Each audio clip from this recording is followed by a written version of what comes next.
Keystone presenting Vira, truly independent AI homes. 0% no other charges. போரூருக்கே இது புதுசு. at Kattupakkam Porur. தேமுதிக இளைஞரணி செயலாளராக விஜய பிரபாகரன் அவர்கள் அக்கட்சியின் சார்பில் நியமிக்கப்பட்டிருக்கிறார். இதையும் பார்க்கும்போது தமிழ்நாட்டில் வாரிசு அரசியலில் மேலும் ஒரு கட்சி கூடியிருக்குன்னு எடுத்துக்கலாம். தமிழ்நாட்டில் பெரும்பாலான கட்சிகள் குடும்ப கட்சிகள், அதில் தேமுதிகவும் ஒன்று, அவ்வளோதான். சொத்தை காப்பாற்றிக்கிறது கட்சி வேற என்ன இனிமேல். காஞ்சி மடத்துக்கு புதுசாக ஒரு பீடாதிபதி வராரு, பார்த்துருக்கீங்க. காஞ்சி மடத்தில் நேற்று புதுசாக அடுத்த சங்கராச்சாரியார் தேர்ந்தெடுத்திருக்காங்க. ஒரு 20 வயது பையன் தேர்ந்தெடுக்க. ஆமாம், அவர் தேர்ந்தெடுக்கப்பட்டிருக்காங்க. அதில் பிராமணராக பிறக்கணும், ஆனால் அப்பா பிள்ளையா அதெல்லாம் கிடையாது. ஒரு வாரிசு கிடையாது. அந்த ஜாதியில் பிறக்கணும். பிராமணனா பிறந்தாதான் உனக்கு சங்கராச்சாரியர் ஆக முடியும். மடத்தில் திமுக பாமக அதிமுக திமுக பாமக தேமுதிகலாம் நீங்கள் ஜாதி கூட கிடையாது, அந்த குடும்பத்தில் வாரிசார். அப்போ காஞ்சி மடத்தில் மடாதிபதி ஆகிறதுக்கும் திமுகவில் அடுத்த தலைவர் ஆகிறதுக்கும் இருக்கக்கூடிய 6 வித்தியாசங்களை நீங்கள் சொல்லீர்கள் என்றால் உங்களுக்கு நான் மிகுந்த நன்றி கடற்பட்டவனாக இருப்பேன். தப்புன்னா சொல்லுங்கள். ஏன் இந்த கேள்வியை கேட்கக்கூடாதா? அண்ணா திமுகவில் இந்த வாரிசு அரசியல் இல்லை. ஜெயலலிதா தனி நபராக தானே செத்து போனாங்க. ஒன்றுமே இல்லையா அந்த அம்மாவுக்கு? நம்ம தான் நினச்சி பார்க்குறோம், அந்த அம்மாவை பற்றி பேசுகிறோம். வேறு எவனாவது அந்த அம்மாவை பற்றி நீங்கள் பேசுகிறானா? முடிசூடா ராணியாக ஆண்டாங்க இல்லை தமிழ்நாட்டில். நீதிமன்றங்களால் தண்டிக்கப்பட்ட பிறகு கூட திரும்ப ஜெயிச்சாங்க. ஜனநாயகத்தை படுகொழியில் தள்ளும். அதனால தான் வாரிசு அரசியல் எதிர்க்கணும் எல்லா கட்சியிலையும். இன்னைக்கு விஜயகாந்த் கட்சியில் பண்ணியிருக்காங்கல்ல, விஜயகாந்த் மோதிரத்தை அப்பா மோதிரத்தை பிள்ளைக்கு அம்மா போடுறாங்க, பக்கத்தில் தம்பி நிற்கிறாங்க. கண்கொள்ளா காட்சி இது. வைகோ திமுகலேருந்து வெளியேறதுக்கு காரணமே வாரிசு அரசியல். இன்னைக்கு வைகோக்கு ஏற்பட்டிருக்க நெருக்கடியே வாரிசு அரசியல். எங்கே நிற்கிறாங்க பார்த்தீங்களா இவங்கெல்லாம்? ஒரு வேளை இரட்டையிலே முடக்கப்பட்டால் அது எடப்பாடிக்கு பெரிய பின்னடை. யாருக்கு கொடுக்கறதுன்றதுல குழப்பம் வந்தோன்னா கடைசியில் முடக்கிட்டு போயிடுவாங்க, யாருக்கும் இல்லாமல். அந்த நிலைமை வராதுன்னு நான் நினைக்கிறேன். வந்ததுன்னா எடப்பாடிக்கு பேரிழப்பு. ஒருவேளை சின்னம் ஒதுக்கப்பட்டால் அது எடப்பாடிக்கு தான் ஒதுக்கப்படும், மற்றவங்களுக்கு ஒதுக்கப்படாது.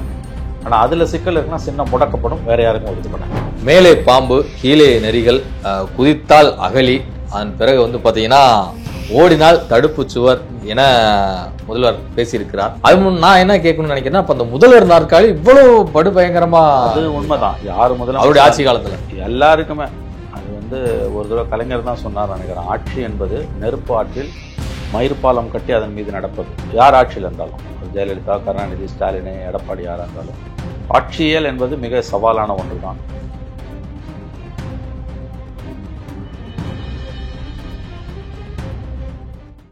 மீடியா நேயர்களுக்கு வணக்கம். நான் உங்கள் சங்கீத் குஹன். நம்ம சிறப்பு நிகழ்ச்சியில் நம்மோடு இணைந்திருக்கிறார் மதிப்பிற்குரிய மூத்த பத்திரிகையாளர் திரு மணி அவர்கள். வணக்கம் சார். சார் வணக்கம். தேமுதிக இளைஞரணி செயலாளராக விஜய பிரபாகரன் அவர்கள் அக்கட்சியின் சார்பில் நியமிக்கப்பட்டிருக்கிறார்.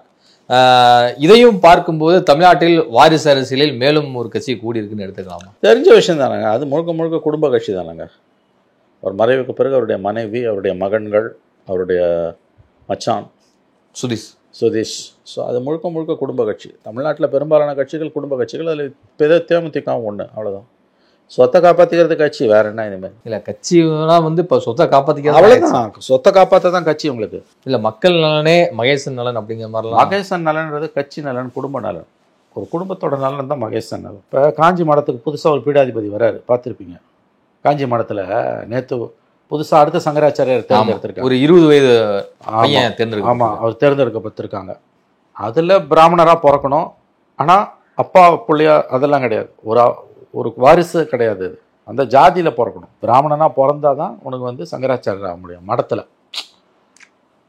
திமுக பாமக அதிமுக திமுக பாமக தேமுதிகலாம் நீங்கள் ஜாதி கூட கிடையாது, அந்த குடும்பத்தில் வாரிசாக இருக்கணும். ஸோ மடாதிபதிகள் திமுகவில் பாமகவில் தேமுதிகவில் வந்து கொண்டே இருப்பார்கள் வழியாக. வாழையடி வாழையென வந்த தமிழ் பெருங்குலத்தின் மற்றும் ஒரு சாதனை இது. எது? காஞ்சி மடத்திற்கு இணையாக திமுக தேமுதிக பாமக போன்ற கட்சிகள் உருவாகுது. இது உண்மையாக பொய்யா? மடத்தில் அடுத்த பீடாதிபதி வரத்துக்கும், திமுகவில் அடுத்த தலைவர் வரத்துக்கும், பாமகவில் அடுத்த தலைவர் வரத்துக்கும், தேமுதிகவில் அடுத்த தலைவர் வரத்துக்கும் ஏதாவது வித்தியாசம் இருக்கா? சரி, இவங்க 2 பேராவது பெரிய அளவில் தங்களை திராவிட மாடல்லாம் உயர்த்தி பேசிக்கல. அங்கே சமூக நீதி திராவிட மாடலும் மூச்சுக்கு 300 தடவை உயிர் மூச்சென கொண்டவர்கள். பதவின்னு வரும்போது காஞ்சி மடத்துக்கும் திமுக உங்களுக்கு ஏதாவது வித்தியாசம் இருக்குன்னு நீங்கள் நினைக்கிறீங்களா? நினச்சா சொல்லுங்கள், நான் மாற்றிக்கிறேன் என் கருத்தை. கரெக்டு தானே நான் சொல்கிறது? அங்கேயாவது அந்த ஜாதியில் இருக்கணும், ஒத்துக்கிறேங்க. ஆனால் ஒரு குடும்பத்திலேருந்து கிடையாது, அட்லீஸ்ட் வேறு குடும்பத்தில் இருந்தால் அது வரும். இங்கே அதே குடும்பத்தில் தானே இந்த மன்னராட்சி தானேங்க இது. விஜய் சொன்னது தானே உண்மை. மன்னராட்சி தானே இது. இல்லைன்னு மறுக்க முடியுமா உங்களால? காஞ்சி மடாதிபதியாக ஒரு பட்டியல் சமூகமோ பிற்படுத்தப்பட்ட சமூகமோ உட்கார முடியாதுன்னு அது ஒரு பெரிய விமர்சனமா நான் ஒத்துக்கிறேன். அவங்க அதை கடுமையாக விமர்சிக்கிறாங்க. அதெல்லாம் ஒத்துக்கிறேன், தப்பு தான், நான் மறுக்கல. ஆனா அவங்க நியாயப்படுத்துறாங்க, சமூக நீதியெல்லாம் அவங்க சொல்லலை. இது இங்க நடைமுறைங்கன்றாங்க அவங்க. நாங்க உலகத்திலே வசந்தவங்கன்னு சொல்லலை, புரட்சின்னு அவங்க பேசல. அவங்க பண்றது தப்பு தாங்க. ஆனா மதம் சம்பந்தப்பட்ட விஷயம், அங்க விளக்கங்கள் வேறு, வியாகியானங்கள் வேறு. ஒரு ஜாதியை சார்ந்தவன் தான் வர முடியும், நான் ஒத்துக்கிறேன். ஒரு பிராமண சமூகத்திலே கீழே அதிலே படிம நிலையில கீழே இருக்கவங்க இருக்காங்க. பிராமண சமூகத்தில் உங்களுக்கு அந்த ஈம சடங்குகளை செய்யக்கூடிய பிராமணர்கள் இருக்காங்க. அவங்க படிம நிலையில கீழே இருக்கவங்க. ஓகே, அவர்கள் வர முடியாது. புரியுதா நான் சொல்றது? ஓகே. அதுலேயும் இப்போ பல உட்பிரிவுகள், அதுலேயும் உட்பிரிவுகள் இருக்கு. பிராமண சமூகத்தில் மனிதர்கள் இருந்தால் ஈம சடங்குகளை செய்யக்கூடிய படிம நிலையில கீழே இருக்கக்கூடிய பிராமணர்கள் இருக்காங்க. அந்த பிரிவிலேருந்து ஒருத்தர் சங்கராச்சாரியராக வர முடியாது. அங்கேயும் அந்த வேறுபாடு இருக்குது. நீங்கள் எதுக்கு தலித் வரைக்கும் போகிறீங்க? பிராமணனுள்ளே வர முடியாது, தப்பு தான். இப்போ குணத்தால் படித்து போப்பா ஆக முடியும், ஆனால் நீங்கள் சங்கராச்சாரியா ஆக முடியாது. பிறப்பால் பிராமணனாக இருந்தாலும் தான் ஆக முடியும். சரி, திமுக தலைவராக எப்படி வர முடியும்? ஒரு அரசியல் கட்சி ஒரு குடும்பத்தில் பிறந்தா மட்டும், அந்த ஜாதி கூட இல்லை, ஒரு குடும்பத்தில் நீ பிறந்திருக்கணும், அதுவும் ஆண் வாரிசாக இருக்கணும், எடப்பாடி சொன்ன மாதிரி. அப்போ காஞ்சி மடத்தில் மடாதிபதி ஆகிறதுக்கும் திமுக அடுத்த தலைவர் ஆகிறதுக்கும் இருக்கக்கூடிய 6 வித்தியாசங்களை நீங்கள் சொல்லீர்கள் என்றால் உங்களுக்கு நான் மிகுந்த நன்றி கடன் பட்டவனாக இருப்பேன். தப்புன்னா சொல்லுங்க, ஏன் இந்த கேள்வியை கேட்கக்கூடாதா? இல்லை இது பெரிய பஞ்சமா பாதகமா? இதுனா சமூக விரோத செயலா, இல்லை தேச துரோக செயலா, இல்லை இது சமூக நீதிக்கு எதிரான வார்த்தையா? இது ஒரு சந்தேகமாகவே நான் கேட்குறேன்னு வச்சுக்கோங்களேன், குற்றச்சாட்டாக கூட இல்லை. கலைஞரோட பங்களிப்பை நம்ம மறுக்கலை, கண்டிப்பாக மறுக்கலை. அவரை புகழ்ந்து தான் பேசுகிறோம். அவரால் தமிழகம் பெற்ற நன்மைகள் அதிகம், தீமைகளும் இருக்குது, நன்மைகள் அதிகம், மாற்று கருத்துக்கு இடமில்லை. ஸ்டாலினால் பெற்ற நன்மைகளும் அதிகம், நான் ஒத்துக்கிறேன். அவர் திடீர்னு வரல, 50 வருஷம் அந்த உழைப்புக்கு பிறகு தான் வந்தார், மிக கடுமையான உழைப்புக்கு பிறகு தான் இந்த இடத்துக்கு வந்திருக்கார். அவரோட உதயநிதியை நீங்கள் எப்படி ஏற்றுப்பீங்க? அப்போ காஞ்சி மடத்தில் அடுத்த பீடாதிபதி வரத்துக்கும் திமுக அடுத்த தலைவர் வரத்துக்கும் என்ன வித்தியாசம் இருக்குது?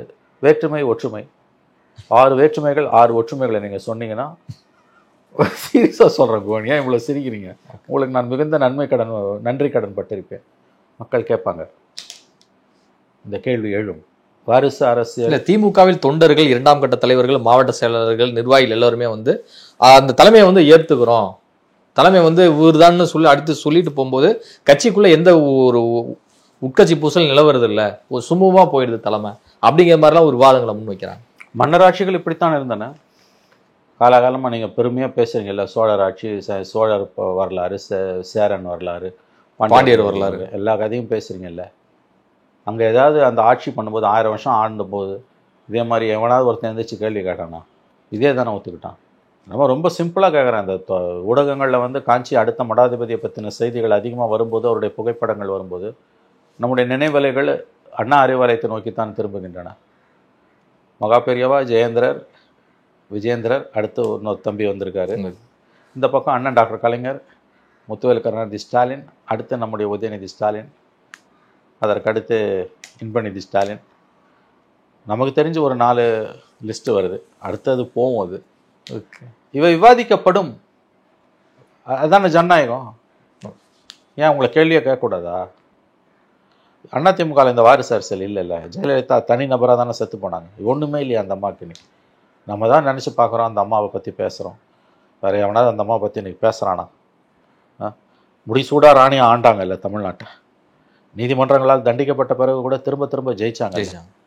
இன்றைக்கி அந்த இடம் போய் பாருங்கள், Poes Garden, Stella Maris College 2 kilometre முன்னாலேயே போலீஸ் ஒருத்தர் கூட இன்னைக்கு ஆடலை, பிரிச்சோடி கிடக்குது. அவங்க இருந்த சாலை. என்ன மனித வாழ்க்கை!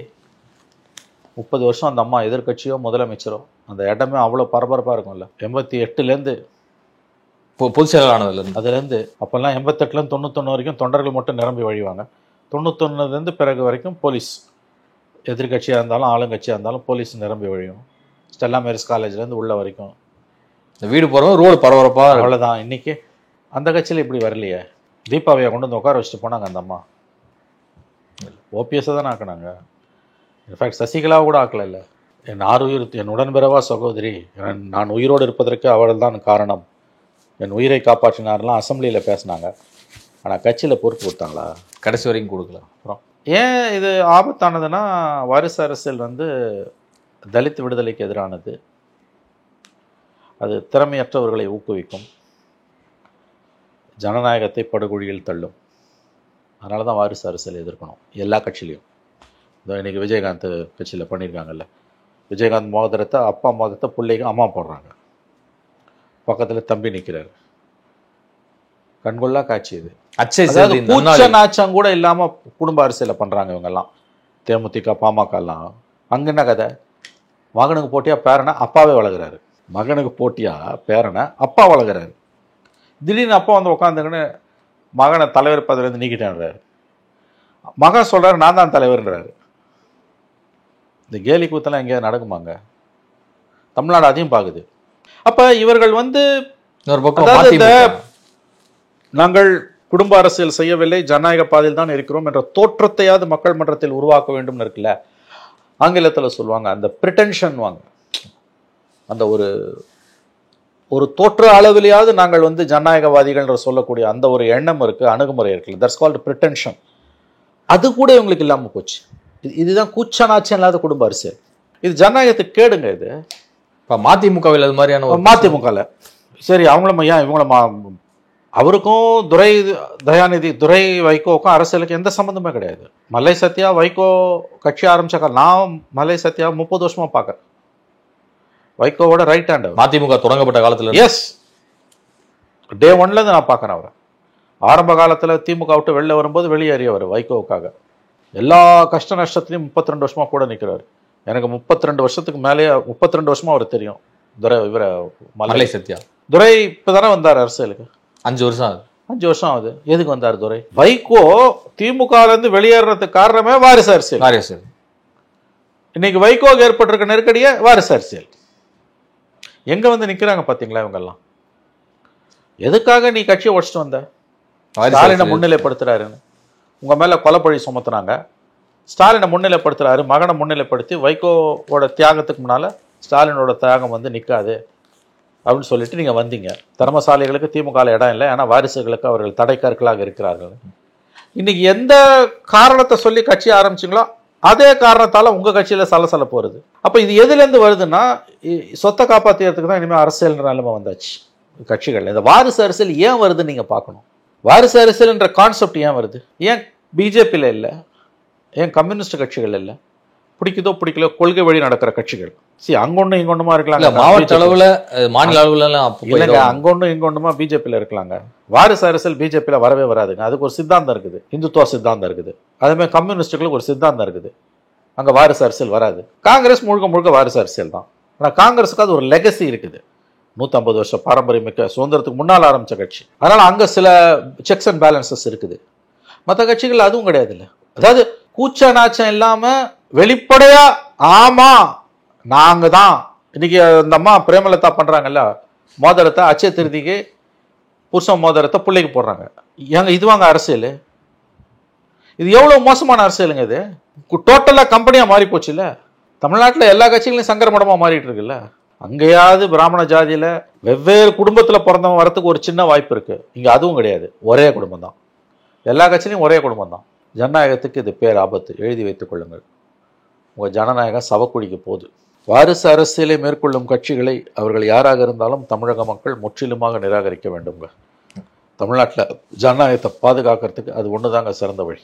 இரட்டை இலைக்கு உரிமை கோரி கேசிபி, அதன் பிறகு புகழேந்தி, அப்புறம் இபிஎஸ், ஓபிஎஸ், சசிகலா, இவ்வளோ பேரும் வந்து தேர்தல் ஆணையத்தை வந்து முறையிடுறாங்க. என்னதான் நடக்கும்னு நினைக்கிறீங்க? ஆண்டவனுக்கு வெளிச்சம். இன்னொரு கேலி கூத்து அரங்கேறி கொண்டிருக்கிறது. எடப்பாடிக்கு தான் இந்த சின்ன சிம்பிள் நான் சொந்தம் நான் நினைக்கிறேன். கட்சி அவர்கிட்ட தான் இருக்குது. பட் டெக்னிக்கல் இஷ்யூஸில் சசிகலாவும் கேட்குறாங்க. அது எலெக்ஷன் கமிஷன் என்ன முடிவு பண்ண போகுதுன்றது தான். அது பிஜேபியோட கூட்டணி சேர்ந்ததால் எலெக்ஷன் கமிஷன் அடங்கமாக எடப்பாடிக்கு ஒதுக்கிடும் தான் நான் நம்புகிறேன். அதனால் அங்கே ஒன்றும் பெரிய சிக்கல் வர வாய்ப்புகள் கிடையாது. அப்படி வந்ததுன்னா எடப்பாடிக்கு பெரிய பின்னடைவாக இருக்கும். ஒருவேளை இரட்டை இலை முடக்கப்பட்டால் அது எடப்பாடிக்கு பெரிய பின்னடைவு. யாருக்கு கொடுக்கறதுன்றதில் குழப்பம் வந்ததுன்னா கடைசியில் முடக்கிட்டு போயிடுவாங்க, யாருக்கும் இல்லாமல். அந்த நிலைமை வராதுன்னு நான் நினைக்கிறேன். வந்ததுன்னா எடப்பாடிக்கு பேரிழப்பு. ஒருவேளை சின்னம் ஒதுக்கப்பட்டால் அது எடப்பாடிக்கு தான் ஒதுக்கப்படும், மற்றவங்களுக்கு ஒதுக்கப்படாது. ஆனால் அதில் சிக்கல் இருக்குன்னா சின்னம் முடக்கப்படும், வேறு யாருக்கும் ஒதுக்கப்படாது. இல்லை, புகழேந்தி வைக்கிற ஒரு விஷயம் என்னவா இருக்கு அப்படின்னா, ஒருங்கிணைப்பாளர் இணை ஒருங்கிணைப்பாளர் சேர்ந்து கையெழுத்து போட்டாதான் அந்த சின்னத்தில் வந்து வேட்பாளரை நிறுத்த முடியும். அதன்படிதான் வந்து பைலா புதுசா அமைக்கப்பட்டது. அந்த விதிப்படிதான் தேர்தல் ஆணையம் வந்து ஒரு சரியான நடவடிக்கை எடுக்கணும் அப்படிங்கிறது குறிப்பிடுறாரு. திரும்ப மனு தாக்கல் வந்து போய் செஞ்சிருக்காரு. இது வந்து அடிப்படையில் ஒரு அரசியல் பிரச்சனை. இதுக்கு சட்ட ரீதியிலான தீர்வு கிடைக்காது. இந்த ஒருங்கிணைப்பாளர் இணை ஒருங்கிணைப்பாளர் கையெழுத்து போடணும், இந்த கதெல்லாம் ஒரு பக்கம் இருக்கட்டும். விதினா விதி விலக்கணும்னு இருக்குது. காலுக்கு ஏற்ற மாதிரி தான் செருப்பு வாங்க முடியும். கடைக்கு போய் செருப்பை வாங்கிட்டு போய் காலை வெட்ட முடியாது. இப்போ புகழேந்தி மற்றவர்களும் செய்வது அந்த காரியம்தான். இது அடிப்படையில் ஒரு அரசியல் பிரச்சனை. இது சட்ட பிரச்சனை கிடையாது. கட்சி யார் கண்ட்ரோலில் இருக்குது இன்னைக்கு? இபிஎஸ் கிட்ட தான் இருக்குது. 66 எம்எல்ஏல 63 எம்எல்ஏ அவர்கிட்ட இருக்கான். எல்லா மாவட்ட செயலாளரும் அவர் கண்ட்ரோலில் இருக்காங்க. கட்சி அவர் தான். மற்றதெல்லாம் டெக்னிக்கல் இஷ்யூஸு. அது ஈஸியாக ஹேண்டில் பண்ணப்படும். பிஜேபி விளையாடுன்னு நினச்சாங்க, அவன் விளையாட மாட்டான். ஏடிஎம்கே பிஜேபி அலையன்ஸ் வந்த பிறகு அவன் எலெக்ஷன் கமிஷன் விளையாட போகிறான். முக்கியமான இஷ்யூஸில் எலெக்ஷன் கமிஷன் இன்றைக்கி வந்து பிஜேபி விருப்பத்துக்கு மாறாக செயல்படுறதே கிடையாது.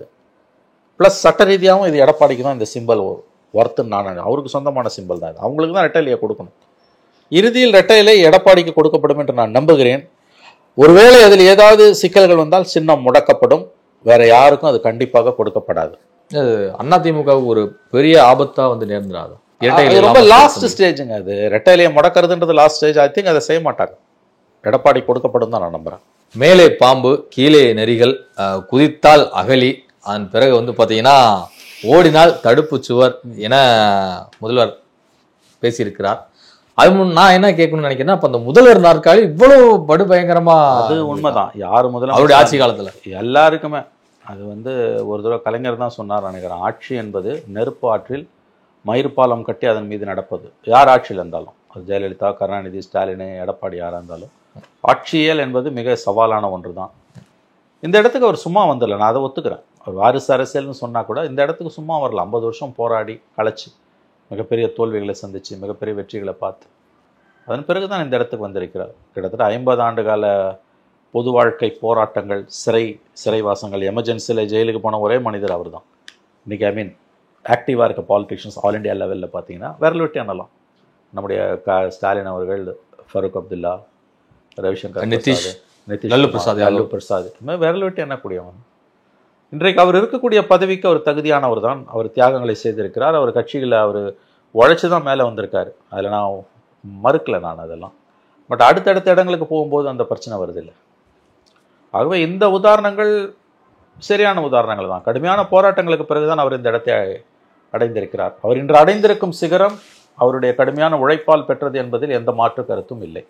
பாஜக கூட்டணியில் பழனிசாமி பம்மியதற்கு காரணமே அவருடைய மகன் மிதுனே சாட்சி அப்படின்னு சொல்லி ஒரு கடுமையான விமர்சனத்தை முன்வைத்திருக்கிறார் திமுக அமைப்பு செயலாளர் RS பாரதி அவர். இதை எப்படி பார்க்கணும்? இது எப்படி இருக்குன்னா, 2011 திமுக காங்கிரஸ் கூட்டணி எப்படி அமைஞ்சுது? அண்ணா அறிவாலயத்தில் 2வது மாடியில் கலைஞர் டிவியில் சிபிஐ சோதனை, முதல் மாடியில் தயாளம்மா கிட்ட சிபிஐ விசாரணை, கீழ்தளத்தில் பேச்சுவார்த்தை. கூட்டணி திமுக காங்கிரஸ் கூட்டணிக்கு 11 அசம்பிளி எலெக்ஷன். அப்போ அது எப்படி நிர்பந்தத்தால் வந்ததா இல்லை அன்பால் வந்ததா?